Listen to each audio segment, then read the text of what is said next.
ओम शांति। आज पढ़ेंगे अव्यक्त महावाक्य 31 दिसंबर 2007 के। मुरली का सार है, नए वर्ष में अखंड महादानी, अखंड निर्विघ्न, अखंड योगी और सदा सफलता मूर्त बनना। आज बाप दादा अपने सामने डबल सभा को देख रहे हैं। एक तो साकार में सम्मुख बैठे हैं और दूसरे दूर बैठे भी दिल के समीप दिखाई दे रहे हैं। दोनों सभाओं की श्रेष्ठ आत्माओं के मस्तक में आत्मदीप चमक रहा है। कितना सुंदर चमकता हुआ नज़ारा है। इतने सब एक संकल्प, एक रस स्थिति में स्थित परमात्म प्यार में लवलीन एकाग्र बुद्धि से स्नेह में समाये हुए कितने प्यारे लग रहे हैं। आप सभी भी आज विशेष नया वर्ष मनाने के लिए पहुंच गए हो। बाप दादा भी सभी बच्चों का उमंग उत्साह देख, चमकते हुए आत्मदीप को देख हर्षित हो रहे हैं। आज का दिन संगम का दिन है। एक वर्ष की पुराने की विदाई है और नए वर्ष की बधाई होने वाली है। नया वर्ष अर्थात नया उमंग और उत्साह, स्व परिवर्तन का उमंग है। सर्व प्राप्तियों को स्वयं में प्राप्त देख दिल में उत्साह है। दुनिया वाले भी यह उत्सव मनाते हैं, उन्हों के लिए एक दिन का उत्सव है और आप लकी लवली बच्चों के लिए संगम युग का हर दिन उत्सव है, क्योंकि खुशी का उत्साह है। दुनिया वाले तो बुझे हुए दीपक को जला के वर्ष मनाते हैं और बाप दादा और आप इतने सारे चारों ओर के जगे हुए दीपकों के साथ नया वर्ष का उत्सव मनाने आए हैं। यह तो रीति रस्म मनाने के लिए निमित्त मात्र करते हो, लेकिन आप सभी जगे हुए दीपक हो।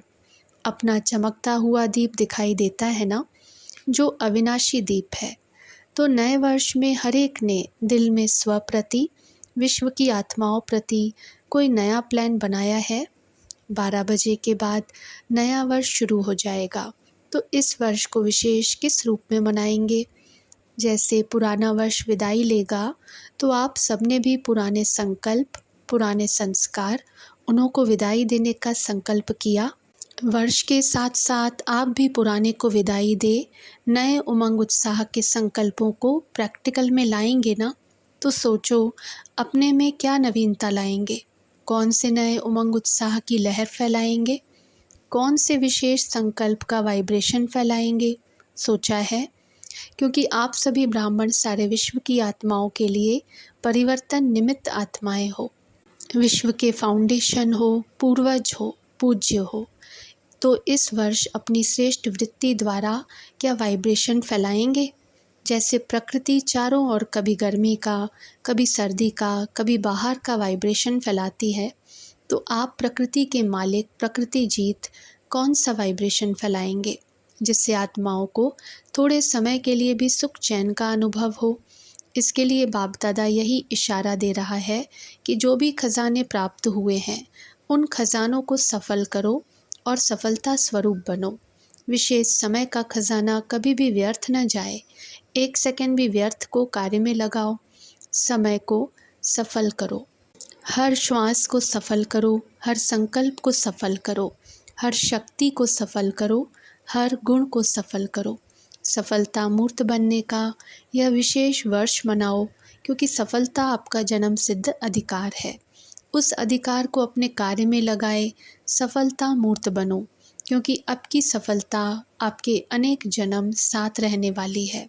आपके समय के सफलता का प्रारब्ध पूरा आधा कल्प सफलता का फल प्राप्त होगा। आपके समय की सफलता का प्रारब्ध पूरा समय ही प्राप्त होगा। श्वास को सफल करने से भविष्य में भी देखो, आपके श्वास की सफलता का परिणाम भविष्य में सभी आत्माएं पूरा समय स्वस्थ रहती हैं। बीमारी का नाम नहीं, डॉक्टर्स की डिपार्टमेंट ही नहीं, क्योंकि डॉक्टर्स क्या बन जाएंगे? राजा बन जाएंगे ना, विश्व के मालिक बन जाएंगे। लेकिन इस समय आप श्वास सफल करते हो और सर्व आत्माओं को स्वस्थ रहने का प्रारब्ध प्राप्त होता है। ऐसे ही ज्ञान का खजाना, उसके फलस्वरूप स्वर्ग में आपके अपने राज्य में इतने समझदार, शक्तिवान बन जाते, जो वहाँ कोई वजीर से राय लेने की आवश्यकता नहीं, स्वयं ही समझदार, शक्तिवान होते हैं। शक्तियों को सफल करते हो, उसकी प्रालब्ध वहाँ सब शक्तियाँ, विशेष धर्म सत्ता, राज्य सत्ता, दोनों ही विशेष शक्तियाँ, सत्ताएं वहाँ प्राप्त होंगी। गुणों का खजाना सफल करते हो तो उसकी प्रालब्ध देवता पद का अर्थ ही है दिव्य गुणधारी, और साथ साथ अभी लास्ट जन्म में आपकी जड़ मूर्ति का पूजन करते हैं तो क्या महिमा करते हैं, सर्वगुण संपन्न। तो इस समय की सफलता की प्रालब्ध स्वतः ही प्राप्त हो जाती। इसलिए चेक करो, खजाने मिले, खजानों से संपन्न हुए हैं, लेकिन स्व प्रति व विश्व प्रति कितना सफल किया है। पुराने वर्ष को विदाई देंगे तो पुराने वर्ष में क्या जमा किया हुआ खजाना सफल किया, कितना किया, यह चेक करना, और आने वाले वर्ष में भी इन खजानों को व्यर्थ के बजाय सफल करना ही है। एक सेकंड भी और कोई खजाना भी व्यर्थ न जाए। पहले बताया है कि संगम समय का सेकंड सेकंड नहीं है, वर्ष के बराबर है। ऐसे नहीं समझना एक सेकंड एक मिनट ही तो गया, व्यर्थ जाना इसको ही अलबेलापन कहा जाता है। आप सबका लक्ष्य है कि ब्रह्मा बाप समान संपन्न और संपूर्ण बनना है, तो ब्रह्मा बाप ने सर्व खजाने आदि से अंतिम दिन तक सफल किया। इसका प्रत्यक्ष प्रमाण देखा, संपूर्ण फरिश्ता बन गया। अपनी प्यारी दादी को भी देखा, सफल किया, और औरों को भी सफल करने का सदा उमंग उत्साह बढ़ाया। तो ड्रामा अनुसार विशेष विश्व सेवा के अलौकिक पाठ के निमित्त बनी। तो इस वर्ष कल से हर दिन अपना चार्ट रखना, सफल और व्यर्थ क्या हुआ, कितना हुआ। अमृत वेले ही दृढ़ संकल्प करना, स्मृति स्वरूप बनना कि सफलता मेरा जन्म सिद्ध अधिकार है, सफलता मेरे गले का हार है, सफलता स्वरूप ही समान बनना है। ब्रह्मा बाप से प्यार है ना, तो ब्रह्मा बाप का सबसे ज़्यादा प्यार किससे था, जानते हो किससे प्यार था, मुरली से। लास्ट दिन भी मुरली का पाठ मिस नहीं किया। समान बनने में यह चेक करना, ब्रह्मा बाप का जिससे प्यार रहा, ब्रह्मा बाप के प्यार का सबूत है, जिससे बाप का प्यार था उससे मेरा प्यार स्वतः ही सहज होना चाहिए। ब्रह्मा बाप की और विशेषता क्या रही, सदा अलर्ट, अलबेलापन नहीं। लास्ट दिन भी कितना अलर्ट रूप में अपने सेवा का पाठ बजाया। शरीर कमज़ोर होते भी कैसे अलर्ट होके आधार लेके नहीं बैठे और अलर्ट करके गए। 3 बातों का मंत्र देके गए, याद है ना सबको। तो जितना अलर्ट रहेंगे, फॉलो करेंगे, अलबेलापन खत्म होगा। अलबेलेपन के विशेष बोल बाप दादा बहुत सुनते रहते हैं, जानते हो ना। अगर इन 3 शब्दों को निराकारी, निर्विकारी और निरअहंकारी सदा अपने मन में रिवाइज और रियलाइज़ करते चलो तो ऑटोमेटिकली सहज और स्वतः समान बन ही जाएंगे। तो एक बात सफल करो, सफलता मूर्त बनो। बाप दादा ने बच्चों की वर्ष की रिज़ल्ट देखी, क्या देखा, महादानी बने हो, लेकिन अखंड महादानी, अखंड अंडरलाइन, अखंड महादानी, अखंड योगी, अखंड निर्विघ्न, अभी इसकी आवश्यकता है। क्या अखंड हो सकता है? हो सकता है। पहली लाइन वाले बताओ कि अखंड हो सकता है। हाथ उठाओ अगर हो सकता है तो। जो कर सकता है कर सकते हो। मधुबन वाले भी उठा रहे हैं। बाप दादा मधुबन वालों को पहले देखता है। मधुबन से प्यार है। शांतिवन या पांडव भवन या जो भी दादी की भुजाएं हैं, सबको ध्यान से देखते हैं। अगर अखंड हो गया, मनसा से शक्ति फैलाने की सेवा में बिजी रहो, वाचा से ज्ञान की सेवा और कर्म से गुणदान व गुण का सहयोग देने की सेवा करो। आजकल चाहे अज्ञानी आत्माएं हैं, चाहे ब्राह्मण आत्माएं हैं, सभी को गुण का दान, गुणों का सहयोग देना आवश्यक है। अगर स्वयं सहज सिंपल रूप में सैंपल बन के रहे तो ऑटोमेटिक दूसरे को आपके गुण मूर्त का सहयोग स्वतः ही मिलेगा। आजकल ब्राह्मण आत्माएं भी सैंपल देखने चाहती हैं, सुनने नहीं चाहती हैं। आपस में भी क्या कहते हो, कौन बना है, तो प्रत्यक्ष रूप में गुणमूर्त देखने चाहते हैं। तो कर्म से विशेष गुणों का सहयोग, गुणों का दान देने की आवश्यकता है। सुनने कोई नहीं चाहता, देखना चाहते हैं।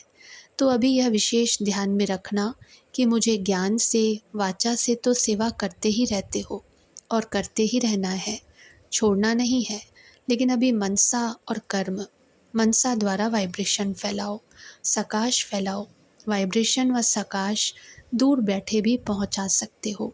शुभ भावना, शुभ कामना द्वारा किसी भी आत्मा को मनसा सेवा द्वारा वाइब्रेशन व सकाश दे सकते हो।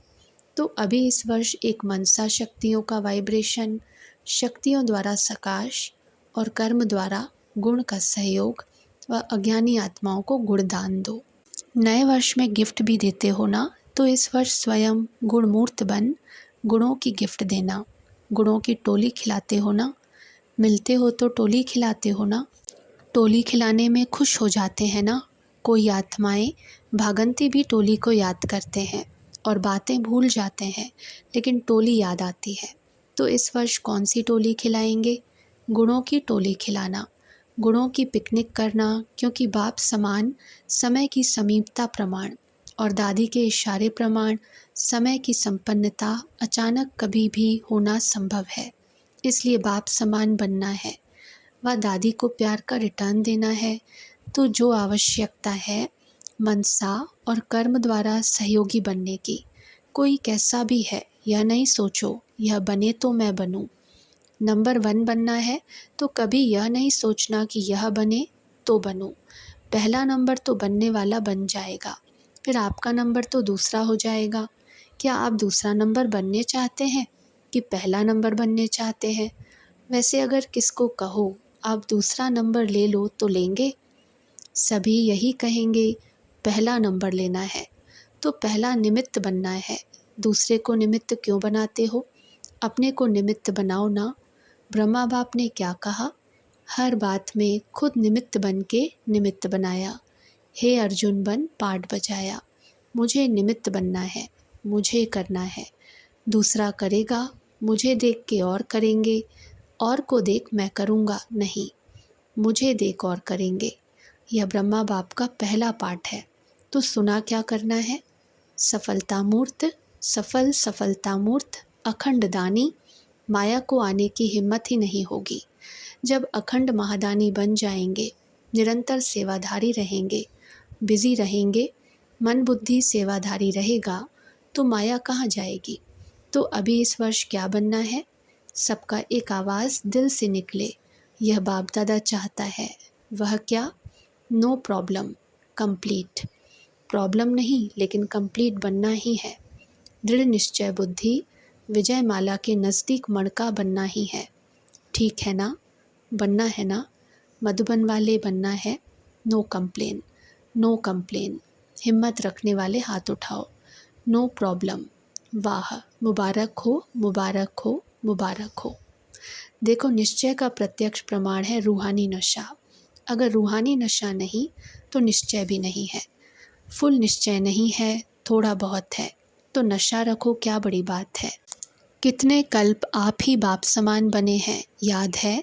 अनगिनत बार बने हो। तो यह नशा रखो, हम ही बने हैं, हम ही हैं और हम ही बार बार बनते रहेंगे। यह नशा सदा ही कर्म में दिखाई दे, संकल्प में नहीं, बोल में नहीं, लेकिन कर्म में। कर्म का अर्थ है चलन में, चेहरे में दिखाई दे। तो होमवर्क मिल गया, मिला ना? अब देखेंगे नंबर वार में आते हो या नंबर 1 में आते हो। अच्छा, बाप दादा के पास कार्ड, पत्र, ईमेल, याद प्यार कंप्यूटर द्वारा भी बहुत आए हैं। और बाप दादा दूर बैठे दिल तख्त नशीन बच्चों को हर एक को नाम सहित, विशेषता सहित याद प्यार और दिल की दुआएं सम्मुख इमर्ज कर दे रहे हैं। बाप दादा जानते हैं कि प्यार तो सबको रहता ही है और बाप दादा सदा अमृत वेले विशेष ब्राह्मण आत्माओं को याद प्यार का रिस्पॉन्ड विशेष करता है। इसलिए कार्ड भी अच्छे अच्छे बनाए हैं, वह यहाँ स्टेज पर रखते हैं, लेकिन बाप दादा के पास तो वतन में पहले पहुँचते हैं। अच्छा, चारों ओर के चमकते हुए आत्मदीप बच्चों को, सदा सफल करने वाले सफलता स्वरूप बच्चों को, सदा अखंड महादानी, अखंड निर्विघ्न, अखंड ज्ञान और योग युक्त, सदा एक ही समय में 3 सेवा करने वाले, मनसा वाइब्रेशन द्वारा, वायुमंडल द्वारा, वाचा वाणी द्वारा चलन और चेहरे व कर्म द्वारा तीनों सेवा एक ही समय इकट्ठा हो, तब आपका प्रभाव अच्छा कहने वाले नहीं लेकिन अच्छा बनने वालों के ऊपर पड़ेगा। तो ऐसे अनुभवी मूर्त द्वारा अनुभव कराने वाले बच्चों को बाप दादा का नए वर्ष के लिए पदम पदम गुणा याद प्यार, दुआएं और दिल का तख्त सदा तख्त नशीन बनाने वाला है। इसलिए चारों ओर के बच्चों को जो सम्मुख हैं व दूर बैठे दिल तख्त पर हैं, सभी को नाम और विशेषता सहित याद प्यार और नमस्ते। अच्छा, ओम शांति।